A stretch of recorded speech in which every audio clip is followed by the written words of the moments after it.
Hi everyone, how are you doing today? Can you believe we're already halfway through November? Time is flying, and in the brain, time means change. I'm Mrs. Parkinsonina, and today we're going to uncover one of the most mysterious phases of Parkinson's, the one that starts long before the first tremor appears.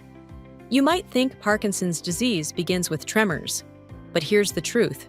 By the time those tremors appear, the brain has already been changing quietly for years. This early story takes place in what scientists call the prodromal phase, a period when neurodegeneration is already happening, but the classic motor signs like tremor, rigidity, and bradykinesia haven't shown up yet. Let's talk about them. One of the earliest clues is the loss of smell.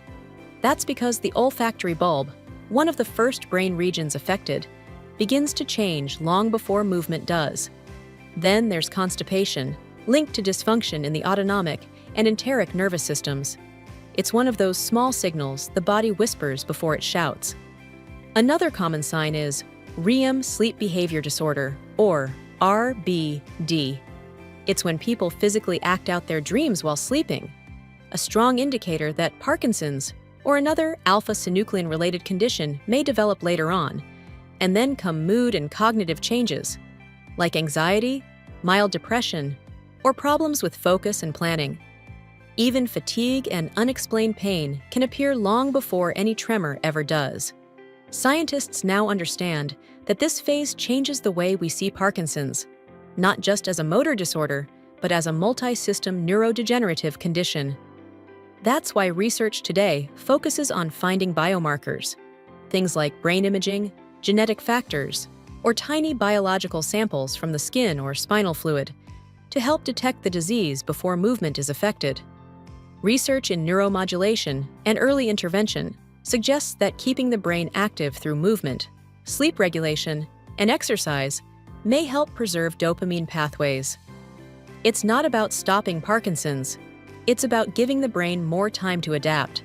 The key is awareness.